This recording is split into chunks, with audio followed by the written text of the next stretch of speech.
How to recognize a manipulative mind. An exploration of self-control, emotional mastery, and inner fortitude. There are those who walk among us who seek power not through strength or wisdom, but through deception. Those who manipulate the weak-willed, the emotionally unguarded, and the unfocused. These manipulators are like shadowy figures in the corners of your life, always working behind the scenes, pulling strings that you may never even realize exist. They hide behind masks of friendship, love, or authority, all the while using their knowledge of human frailty to bend you to their will. But make no mistake, these manipulators are not omnipotent. They do not control everyone they meet, nor are they invincible. In truth, the manipulative mind is a parasite.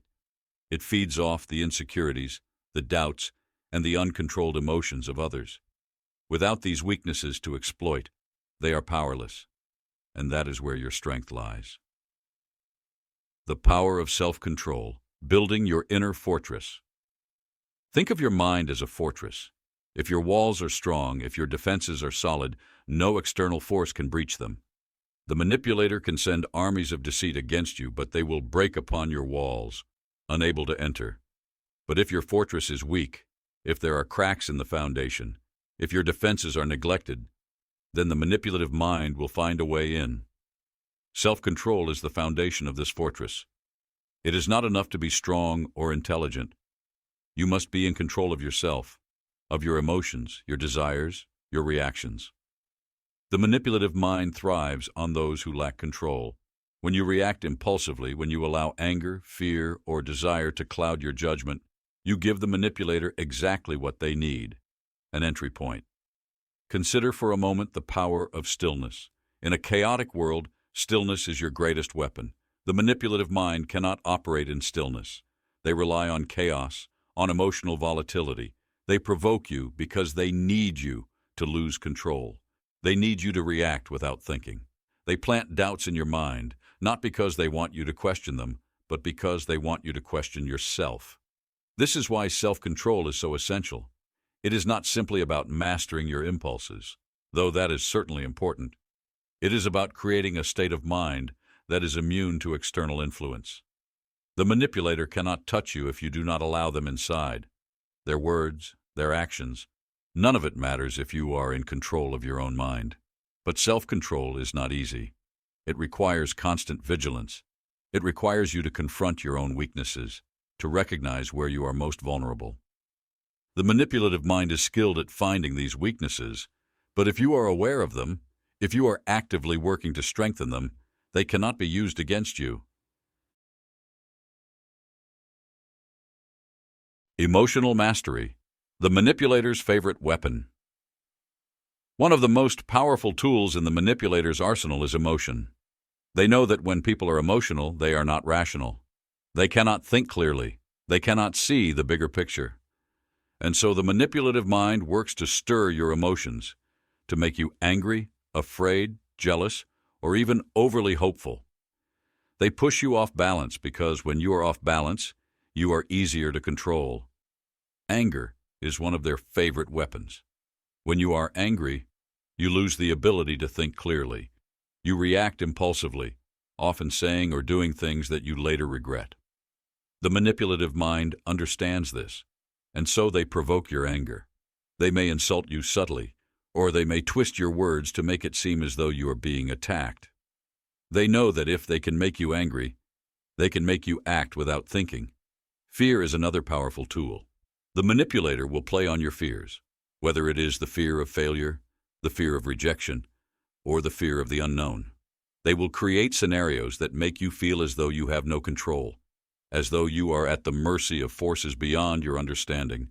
In this state, you are more likely to look to them for guidance, more likely to trust their judgment over your own. Jealousy, too, is a favorite weapon. The manipulative mind knows how to plant seeds of doubt, how to make you question your own worth. They may compare you to others, making you feel inadequate, or they may create situations in which you feel as though you are in competition with those around you. In this state of mind, you become obsessed with proving yourself, and in doing so, you lose sight of your own goals. But perhaps the most insidious emotion the manipulator uses is hope. They dangle promises of a better future, of success, of happiness, always just out of reach. They make you believe that if you just follow their lead, if you just do what they say, everything will fall into place.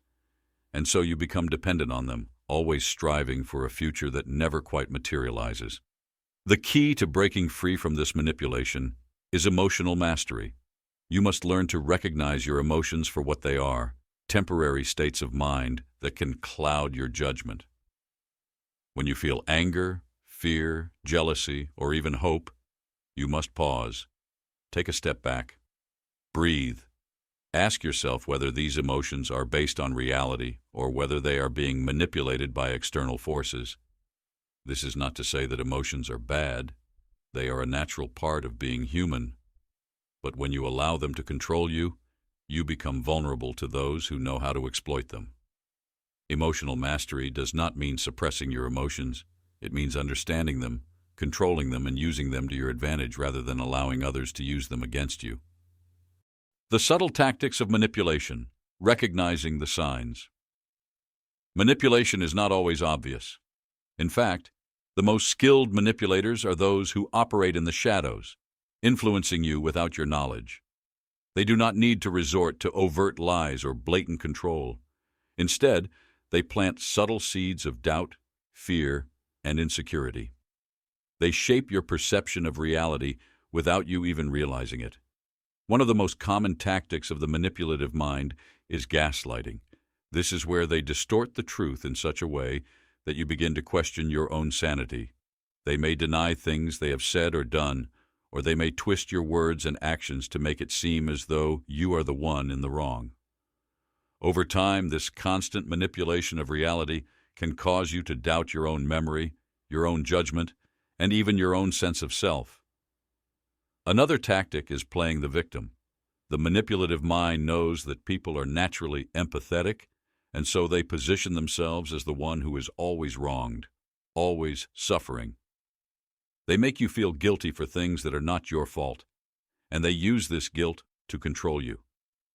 You may find yourself constantly trying to make things right, constantly apologizing, even when you have done nothing wrong. Then there is the tactic of isolation.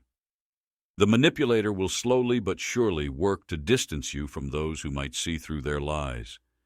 They will sow seeds of distrust between you and your friends, your family, even your co-workers.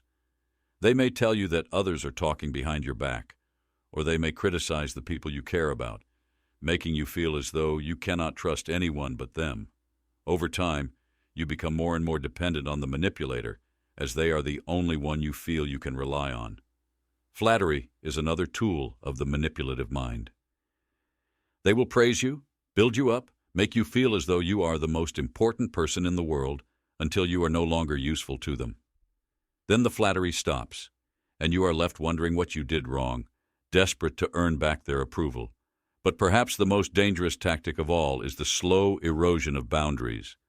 Manipulators do not start by asking for huge favors or demanding total control. They begin with small requests, small favors, things that seem insignificant at first.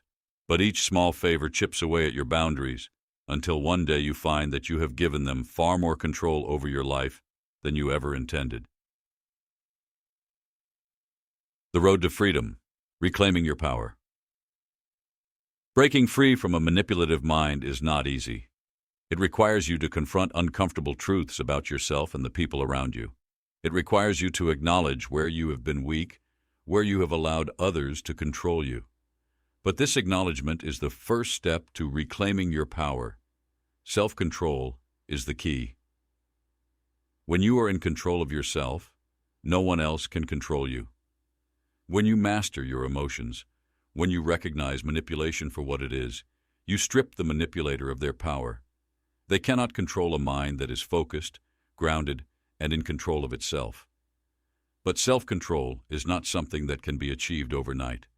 It is a daily practice, a constant effort to build your inner fortress. It requires you to be vigilant, to recognize when your emotions are being manipulated, and to take back control. One of the most powerful tools you have in this journey is self-awareness. You must learn to recognize the signs of manipulation, both in yourself and in others. When you feel your emotions being stirred, when you feel yourself reacting impulsively, pause. Ask yourself whether this reaction is based on reality or whether it is being manipulated by external forces.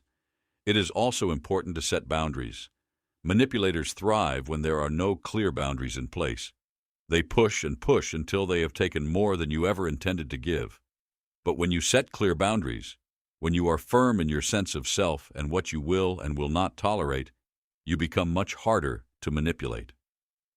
If you found value in this message, please subscribe to this channel. Thank you,